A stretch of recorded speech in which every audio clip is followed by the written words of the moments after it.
Good morning, class 8. We read, we explain the new topic is different views of historians. इतिहासकारों के विभिन्न मत. The chapter name is modern period. Okay, we had read the previous class in the topic till the topic James Mill's view. हम पिछली class में जब हमारी class हुई थी उसमें हम न्यू बुक का मॉडर्न पीरियड का जो चैप्टर था उसका हम जेम्स मिल व्यूज़ तक रीड कर चुके थे. अब नेक्स्ट टॉपिक है आपका डिफरेंट व्यूज़ ऑफ हिस्टोरियन, इतिहासकारों के विभिन्न मत. Okay, so let's start. Most of the modern day historian have discarded this religion based periodisation for many reason. आधुनिक इतिहासकार थे, उनका मुख्य रूप से कहना था, उन्होंने बताया था कि जो एंशिएंट टाइम था वो उसे धर्म आधारित काल नहीं कह सकते, उसे उन्होंने बाहर निकाल दिया था. ठीक है. फर्स्टली द हिंदू पीरियड, पहला रहा आपका हिंदू काल. As explain by James Mill ने वर्णित किया था, was not a period in which Hinduism was the only religion followed in the country. ये वो काल नहीं था जिसमें केवल हिंदू ही रहते थे इस देश में, या हिंदू धर्म ही चलता था. Islam came to India many years before the Mughal came. Islam जो है मुगलों के आने से पहले ही, कई साल पहले इंडिया में आ चुका था.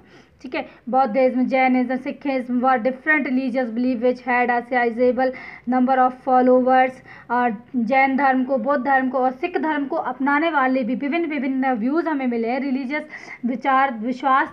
विश्वासी थे जो विभिन्न बड़ी संख्या में इसके अनुयायी हमें मिले हैं यहाँ पे. तो हम ये नहीं कह सकते कि जो प्रारंभिक भारत इतिहास था उसमें केवल हिंदू ही धर्म था. हिंदू के साथ साथ यहाँ मुस्लिम भी रहते थे. यहाँ पे सिख, ईसाई, क्रिश्चियंस एंड बौद्ध धर्म, जैनिज्म, ये सब यहाँ पर रहते थे. Okay. Secondly religion, either to the ruler or to the commonly people. दूसरा है आपका रिलीजन, धर्म या तो शासक के बेस पर था या वहाँ के कॉमन लोग जो सामान्य पीपल वहाँ रहते. मान लीजिए किसी प्रदेश में या किसी प्लेस में जगह पर हिंदू ही हिंदू रहते तो वहाँ ऑब्वियसली हिंदूज़ में ही चलेगा, ना कि इस्लाम. और जहाँ इस्लामिक ज़्यादा है वहाँ पे इस्लाम ही इस्लाम होगा. वहाँ कुरान, अल्लाह, बाइबल, ये कुरान की बातें ही होंगी या अल्लाह को मानने वाले होंगे. हिंदू धर्म में जहाँ हिंदूज़ में रहते वहाँ मंदिर होंगे, वहाँ पूजा होगी, वहाँ यज्ञ होंगे, वहाँ ये सब वर्ग होंगे. Okay.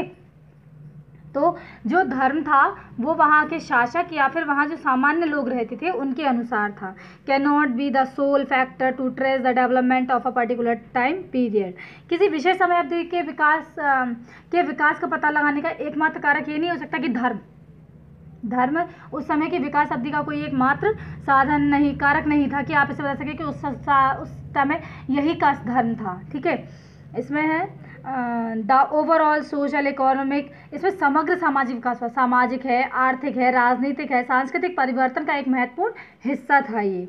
And cultural change was much an important part. तो ये ओवरऑल हम कह सकते हैं ये एक महत्वपूर्ण भाग था, हिस्सा था सामाजिक, आर्थिक, राजनीतिक और सांस्कृतिक चेंजेस का. ठीक है.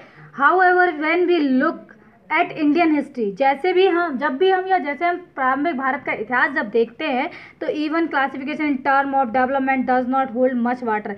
यहाँ तक कि विकास के संदर्भ में वर्गीकरण में कहीं पानी नहीं है. यहाँ हम देखते तो इसका जो क्लासिफिकेशन है पानी के बल पर नहीं हुआ है. इंडिया है सीन सम मेजर डेवलपमेंट. भारत ने जो आप देखते उसमें तो भारत में कई सारे मेजर विकास हुए, मुख्य विकास हुए, जैसे साइंस में और टेक्नोलॉजी में, साइंस और प्रौद्योगिकी में कुछ प्रमुख विकास हुए. For example the Arabic system of counting 0 to 9.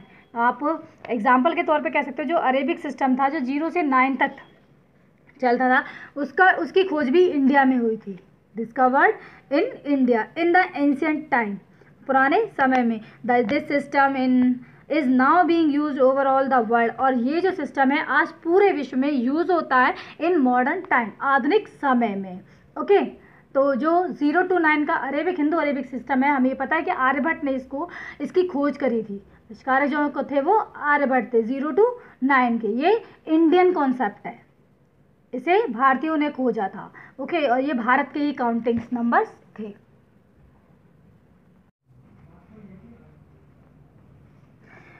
Well advanced bronze age in India, भारत में अच्छी तरह से उन्नत हुआ या विकसित हुआ कांस्य युग। किस तरह? Many ancient cities were important centre for trade and commerce, कई सारे पुराने शहर थे जो केवल व्यापार और वाणिज्य के लिए जाने जाते थे, इंपॉर्टेंट या महत्वपूर्ण थे। And some of the Indus valley cities, उसमें से कुछ जो थी, कुछ इंडस घाटी की जो शहर थे वो भी, such as Lothal and Kalibangan, जैसे कि आपका लोथल और Kalibangan, were much developed than many modern cities, ये जो आज के आधुनिक शहर हैं उनसे ज़्यादा डेवलप्ड थे।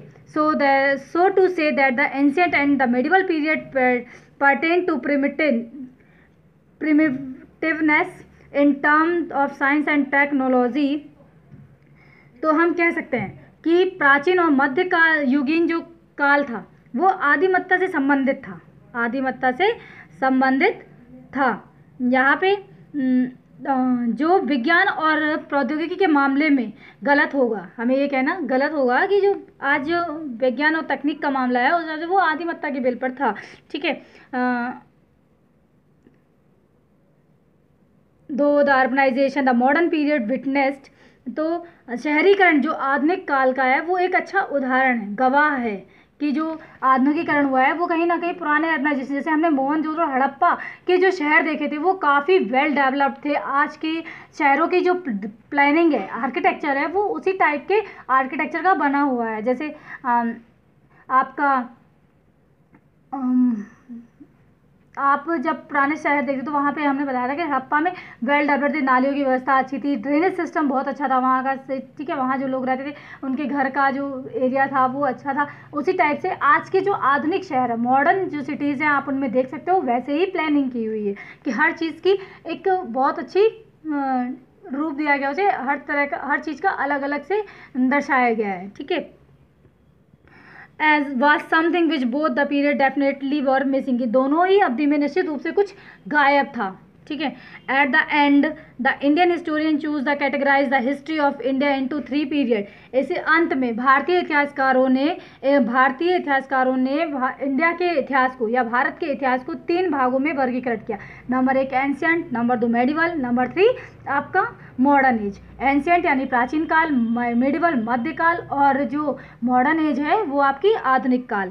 सबसे पहले हम let's start at first the ancient period. Ancient period time period is 10,000 BCE to 7,000 CE। हमें पता था कि जो प्राचीन टाइम था या BCE का मतलब होता है before the Jesus Christ, birth of Jesus Christ, यानी कि जीसस क्राइस्ट के पहले का जो टाइम था वो डिसेंडिंग ऑर्डर में चलता था, पहले बड़ा फिर से छोटा, फिर उससे छोटा, फिर उससे छोटा। और आज का जो टाइम पीरियड है, टुडेज का टाइम पीरियड है, वो AD में चलता है, after डैमनी।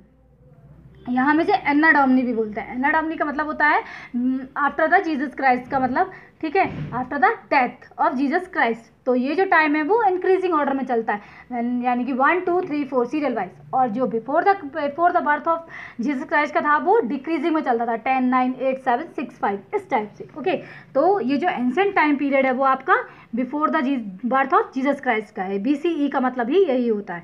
Okay, the ancient period comprises the word of period of stone age. तो एंशिएंट पीरियड को या प्राचीन काल को हम स्टोन युग, पाषाणकालीन युग भी कहते हैं। ठीक है, ब्रोंज एज भी बोलते हैं इसे, कांस्य युगीन या लोह युग, ये सब इसी को बोला जाता है। In comprising the Indus valley civilization and the rise of the first dynasty king and kingdom. और अगर हम इन कंप्राइजिंग को बोलते तो इंडस वैली सिविलाइजेशन जो इंडस घाटी सभ्यता थी, ठीक है, उसका उदय भी, फर्स्ट वंश था, डिनास्टी किंग और किंगडम भी इसी में हुए। ठीक है, देन है आपका medieval period. Second is medieval period, ये 700 to 18 CE। ओके, तो transition from the ancient to medieval period according to many historian.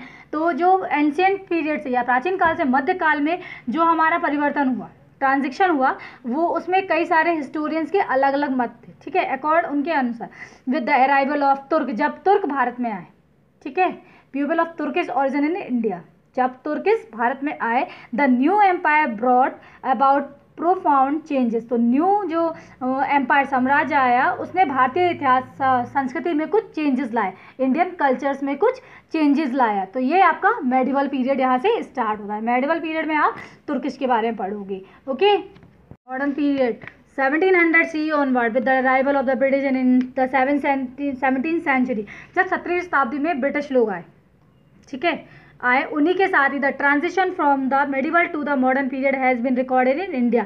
तो उसी जब ब्रिटिश लोग आए उन्हीं के साथ ही जो मेडिवल पीरियड था वो किस में चेंज हुआ, मॉडर्न पीरियड में चेंज होना शुरू हुआ, ठीक है, जो अभी तक रिकॉर्ड किया गया भारत में। It brought great changes in the society, इन्होंने समाज में बहुत बड़ा बदलाव लाया। The modern period is characterized by features such as industrialization, urbanization, advancement of science and technology। तो मॉडर्न पीरियड के जो चिन्हित फीचर्स थे जिनमें बदलाव आया था, चेंजेस आया था, वो था आपका जैसे इंडस्ट्राइज, आधुनिक औद्योगिकरण, शहरीकरण, urbanisation, advancement of science and technology, विज्ञान और तकनीकी में अच्छा एडवांसमेंट, अच्छा उपयोग, कम्युनिकेशन, संचार बढ़ना, spread of literacy and education, साहित्य और शिक्षा का बढ़ना, ठीक है, rapid growth of trade and development, और तेजी के साथ व्यापार और विकास का बढ़ना। ये सब मॉडर्न एज में ही हुआ था। कब हुआ था? जब अंग्रेज लोग भारत में आए थे।